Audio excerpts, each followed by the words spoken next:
Kamtarlik inson men o'zim bundan yuqoriga loyiqman-u, lekin mayli odamlarning oldida o'zimni pastroq sanaygin degan narsa kamtarlik emas. Bu kibr bu.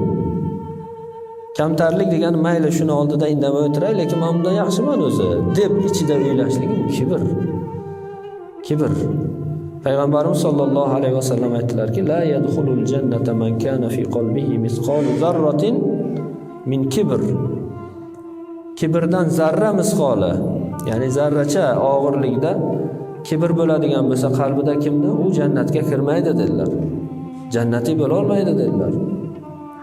Kibr bilan, qalbida kibr bilan yashagan kishi. O'shaning uchun birovdan afzalman deb bilmasligi kerak.